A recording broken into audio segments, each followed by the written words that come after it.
So basically, so far we've covered how to import models in Unreal Engine 5, how to create textures, how to use pre-made textures, because most of the textures which we're going to be using in our scenes are going to be pre-made.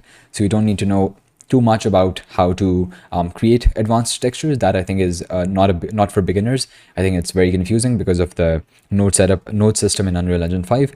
However, using pre-made textures is pretty simple, and we've done that, right?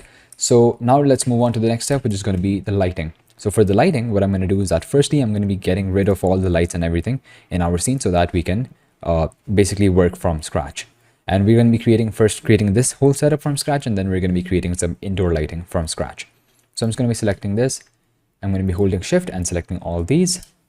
Let's delete them. Press delete on your keyboard. Select all this stuff as well. So basically that stuff we didn't need anyway. So I'm just going to close all this, delete all this. And I'm just going to be dragging this Soviet chair and basically putting it inside of the static mesh. And yeah, so that's basically our scene. Right now you're going to see that we have no lighting. If, for example, you want to modify the scene in any way, I would recommend you to just go to your unlit mode, and then you can just place all your objects in your unlit mode, and then move on to the lighting part. Right, so what I'm going to do is that firstly I'm going to be creating the basic lighting setup which we had previously from scratch. So I'm just going to go to window, and inside window you're going to see this thing right here which is called environment light mixer. If I just open that, you're going to see that it's going to come up right here. Now this is basically sort of like now you can think of this as sort of like a light creator in Unreal Engine 5, and basically you can just create all these buttons one by one, and it's going to create everything for us automatically. So you can just create skylight first, atmospheric light, create sky atmosphere, create volumetric clouds, and then create height fog. Now basically you're going to see that everything which we had previously is created. However, again, one problem which you're seeing right now is the fact that the shadows were looking pretty good previously, right? And now they're looking very bad. And if you remember one thing, what I told you was that basically we had the skylight on, we had checked a certain setting in skylight, which was giving us those shadows. So I'm just going to do that. So just go to skylight, and then if you go down to real-time capture, and if you turn it on, you're going to see that our lighting is going to look pretty good, right? So I think it looks pretty decent. Now, one thing which you might be noticing is the fact that the direction of the sun is different than it was previously. So I think right now the sun is somewhere there behind the clouds, and previously I think it was somewhere there. Anyway, so how exactly do you move the sun? You simply select the directional light, and let's see where it is. If for example you can't find a specific object right now, we do know that it's right there. But for example, if you can't find it, you just have to double click it, and then it's going to take you to that specific object. It's going to make that specific object, bring that specific object to the center of the screen. Anyway, so now we can just use the rotate tool to simply rotate the sun. If I just rotate this, you're going to see that the light is going to rotate like that. Isn't it cool? And that's perfect, right? You can even just move it to the top, or you can just create a sunset scene, and it's going to change the light color accordingly, automatically. And that's perfect, right? One thing which you might be noticing right now is the fact that if I take this sun to the edges, and if the scene becomes darker, you're going to see that the brightness of the screen, the exposure of the scene is increasing automatically. And if I just bring it to the top, you're going to see that at first it's very bright, but then the exposure automatically adjusts. Now that is something good when you're just working on a regular scene in which you don't want complete control. I think that is fine in that scene. However, if you want complete control over the lighting, I would actually recommend you to turn off auto exposure in this and just use manual exposure. If you're familiar with maybe photography or videography, you know that exposure, using the manual mode in your camera and controlling the exposure is very important, right? So what I'm going to do for that is that I'm going to go to add. Here, by the way, you can basically add any sort of objects. For example, if you want to add like a cube, then you can just go here and add shapes and then cube, and you can then move this wherever you want to bring it up, and then you can apply textures to this and do whatever you want essentially, right? So I'm just going to be deleting this for now. But yeah, what you can add as well is that you can just go to visual effects, and then you can add a post-process volume. And now if I do that, you're going to see that we have this sort of cube in our scene, which is basically doing nothing at this point. So basically what this is that you can sort of add specific effects to this post-process volume, and they're going to take effect only inside of this volume. So for example, if I just go inside this post-process volume, you're going to see that right now nothing happens. That is because our post-process volume does not have any effects right now, right? So if I just bring this here, and if, for example, now what I do is that so for example, now if I just go down and I go in the details panel, and let's say I go to the global. So let's say I increase the contrast by, I don't know, something like 80%, 1.8. You're gonna see that right now nothing is happening. But if I go inside my post-process volume, as I go inside it, you're gonna see that that effect is gonna take place, and it's gonna be visible to us as long as we're inside this post-process volume, right? But if I get out of it, you're gonna see that it's gonna go back to default. If I go inside it, you're gonna see that that effect is gonna kick in, right? And so basically, this is useful for making certain adjustments. For example, the adjustment which we are concerned about right now is if I go to exposure, you're going to see that the metering mode is set to auto exposure histogram. If I set this to manual, now basically we have full control over our exposure, but only if we are inside of our post-process volume, right? You're going to see that if I go inside this, it becomes really dark because our exposure compensation is set to just 1. If I set this to something like 9, I think that should be good. Now, if I get out of this, you're going to see that it's going to become auto exposure again, and it's going to expose automatically. It's going to take some time, but it's going to expose automatically. But if I go inside this, you're going to see that it's going to become, it's automatically going to go inside the manual exposure mode, right? So basically, now this is all fine and dandy. However, the problem is, how do we add this effect to the whole scene without having to sort of scale up the post-process volume and just having it just be and increasing the size of it to sort of cover the whole scene? How do we apply the effect to the whole scene without doing that? You basically simply just go to search and you search for infinite. Basically, you search for infinite extent unbound. If I just turn this on, you're going to see that even if I get out of my exposure, get out of my post-process volume, the settings which we set are actually still in effect. If I just increase the contrast, you're going to see that everything is going to be as it is, even when we're outside of the post-process volume, right? So I'm just going to reduce the contrast back again. And so what I usually like to do is I usually just like to scale this down quite a lot, something like that. Then I just like to move it aside and then just not worry about it at all until I want to sort of change some settings. But yeah, it's going to affect the whole scene. And that's what we were trying to achieve. Basically, what we were trying to achieve is that we wanted to set the exposure automatically. So I think 9.5 exposure compensation should be the sweet spot. And now you're going to see that if I change my directional light, if I rotate my directional light and give it a sunset look, you're going to see that the exposure is going to stay the same. So it just gives you some extra control over what you can do in your scene. I think something like that might be a good exposure value. Perfect. Right, so we're done with that. Right, so next up, we're going to be working on adding custom lights, right? Because obviously we won't always want an outdoor lighting setup, right? We have to light indoor scenes as well and stuff like that. So for that, what I'm going to do is that firstly, I'm just going to be creating some walls around this. You basically have two options. Either you can just create some walls around this. You can basically just hold Alt on your keyboard and basically just select any object, hold Alt on your keyboard and then move it with Alt pressed. And that's sort of going to create a copy of it. It's going to duplicate it. You're going to see we have floor and then floor 2, which is the copy. And then you can just rotate it like this to create a wall. So basically that's your first option. Another option which you have to practice your lighting is basically to sort of go down into the content browser. And then you can just search, open this filters option. And then you can go to level. And then you're going to have this level right here, starter map. So if you open this level and just save selected, you're going to see that we have this whole setup, this whole scene, which has quite a lot of materials and stuff like that for you to like play around with and just practice some stuff with, right? So what I'm going to do is that I'm going to be selecting this fire thing right here, and I'm going to be deleting it and this as well, because we don't really want that right now.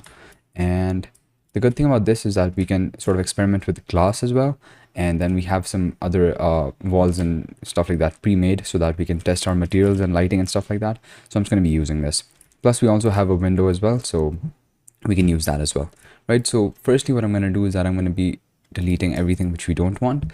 So audio, we don't want that. Audio is mainly useful for, what do you call it, for games and stuff like that, but since we're not really using any, since we're not creating games in this course, we're not going to be needing that. And we are going to need those lighting effects. Yeah, so basically this light is going to go and all the lights are going to go. And let's just close all this.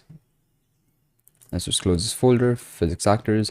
So basically what this is, you might be wondering what these are, sphere reflection captures. Now basically in Unreal Engine 4, the way reflections worked was basically by adding these sphere reflection captures, right? However, in Unreal Engine 5, they've basically introduced that lumen lighting setup, and now you don't really need them, so we're just going to be getting rid of them. You can still use them, but they're not necessary because of the new lumen lighting setup. It's basically a dynamic lighting system which works automatically. And these text labels, I might actually delete them because just to make our scene a little more simple. And instance foliage actor, I'm just going to delete that as well. We are going to cover foliage later on, but yeah, for now, let me just get rid of all these empty folders. Let's collapse everything. Actually, let's delete all the lights as well so that we start working on the lighting by ourselves. Right, so our lighting is gone. Now, firstly, what I'm going to do is that I'm going to be adding a light. So basically, you just go to add, and then you go to lights, and then you have a few options for the lights, right?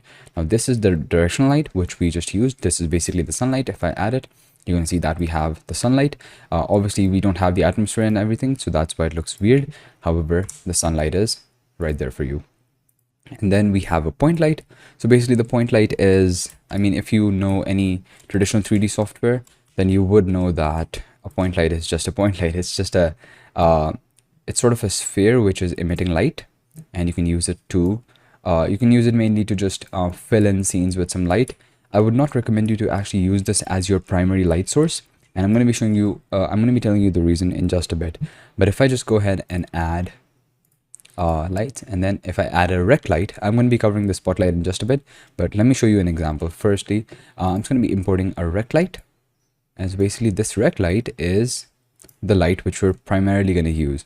And the reason for this is because if I just turn off my point light, and if I place my rect light somewhere there, and if I rotate it, because obviously it's pointing to the other direction, if I place it like that, you're going to notice one thing, and that is that the shadows of these objects are very smooth. Right, the shadows are very smooth, and the whole scene is looking a little, obviously it is a little overexposed because we don't have our post-process volume in. However, the scene is looking good, right? Now, if I just replace this with the point light, you're going to notice one thing. If I just add the point light instead, you're going to see, let me just place it at the same position so you can have a direct comparison. So basically you can see the shadows are very sharp, right? And basically everything looks a little more hard, like the lighting looks a little harder.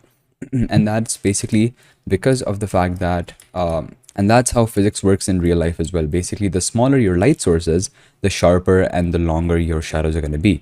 And because this is a point light, basically the light source is very small. It's just a point, and in this you basically, and the rect light, you have this sort of box, right? This sort of rectangle which is emitting light, right? And you can even control the size and stuff, size and the width and height of this by simply first selecting the rect light and then going down into the details panel, and then you can just increase the width. You can see that the width is increasing, and then you can also increase the height as well.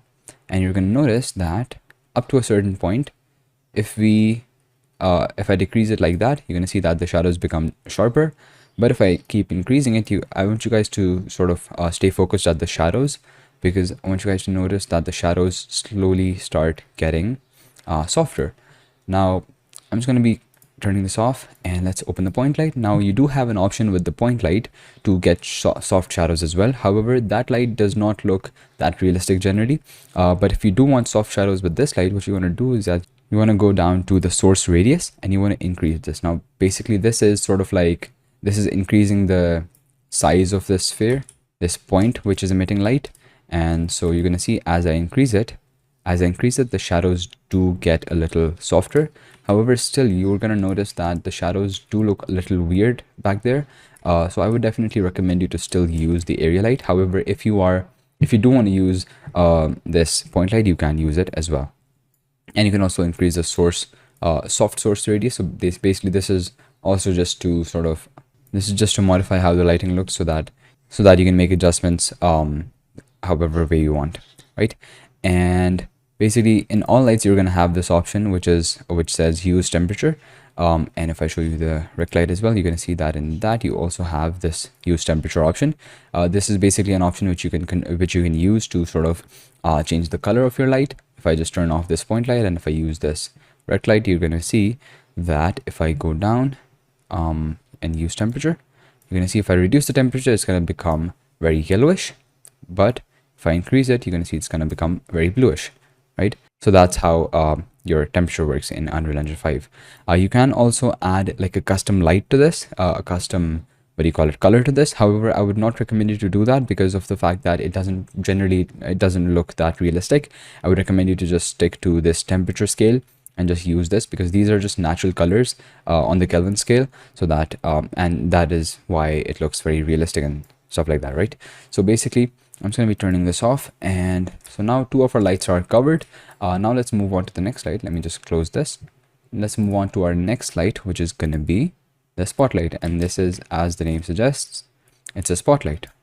You just have to bring it up, and it's only going to be illuminating a certain part of your scene. So if you want to have like a very dramatic scene in which you're for example, you're having like a criminal interrogation, then you're gonna wanna have this spotlight on the top of the table. And it really depends on the art direction you want and on the style of art you want. And right now we're going to be noticing the fact that this is very overblown. So let's just go ahead and add a post-process volume, and then we're going to be controlling the exposure with it.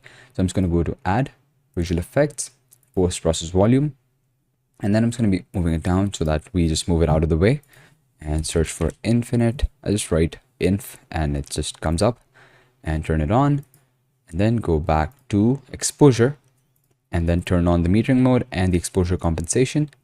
Set this metering mode to manual, and then this to something, I think 8 might be good. 8 is too less. I think maybe 10 should be good. Yeah, so that's basically how your spotlight works. Again, you can control the spotlight in many different ways. So firstly, you can increase the intensity. This, by the way, you can do with pretty much all the lights. You can just select them and increase the intensity if you want. So that's pretty obvious. And you can change the light color as well, but I wouldn't recommend you. I would recommend you to use this use temperature option. And then you have this cone angle, which is basically used to sort of control where the light goes. So basically this is the inner cone, which is going to be sort of the focus of the light, and this is going to be the spread of the light. And so basically if you reduce this like that, you're going to see that the main focus of the light is going to be there, but the light is not spreading that much either, right? But if you increase this outer cone angle, you're going to see that the light is going to spread quite a lot, but the main focus is going to be still that. So you can just play around with this and modify it to your own liking and to your own scene, right? So I think that is good. And another option which you have in pretty much all lights is this indirect lighting intensity. Right now you're going to notice the fact that the shadows are very dark, right? If I go under there, you're going to see that it's very dark. Now in some cases you're going to want that. In other cases you're not going to want that. So if you don't want that, if you want these parts to be brighter, then what you're going to do is that you're going to be increasing the indirect lighting intensity. As I increase that, you're going to see that the parts which were previously very dark become very bright, right? So that's how you do that. Now obviously I do want to mention one thing here, which is that in a lot of situations where you have like some reflective material in the dark parts, you would not want to use this as much.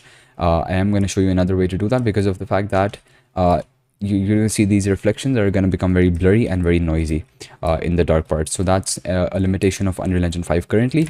However, I do hope that in the future versions, they sort of make this more efficient and make this better. But for now, this is a limitation that your reflections are not going to look that great unless you're using path tracing. And in that case, it's going to look perfect. So let me show you how this looks in path tracing. So I'm just going to go to lit and then go down to path tracing. You're going to see that this is how the scene would look if it was rendered in maybe something like Blender or something like that, because this is sort of your traditional 3D renderer, which is present in pretty much all traditional 3D softwares, and this is the real-time renderer, right? So there's that. Now, if you want to sort of preserve your reflections and stuff like that, and you also want to have, and you also want to light up the dark scenes, what you want to do is that you want to sort of return this to default. So I want you guys to use point lights as fill lights. What do I mean by that? I'm simply going to be, first, let me just close all this stuff. And let me just turn this point light on. And basically what we're going to do is that we're going to be placing these point lights where we want there to be some extra light. So something like that I think should be a good position. And this is what I mainly use point lights for, to be honest, because point lights are really good for just adding some fill light into places where we don't actually have light. Let's just add this right there, but be sure to not go overboard because point light will look pretty bad. So what I'm going to do is that I'm going to be obviously reducing the intensity to something like 1, not even 1, I think 0.5. That might be good. I'm going to press G to go into game mode. You can press G to go into game mode, and what that's going to do is that that's going to sort of hide all the widgets that you have, so you can look at the scene without any widgets. I'm going to see that if I ignore that reflection down there, you're going to see that we have sort of lit up this whole scene and the reflections look fine as well. Now, what do we do about that reflection? You basically have to sort of hide this in positions where it's not that visible, right? So maybe something like that might be good, and maybe we can increase some intensity.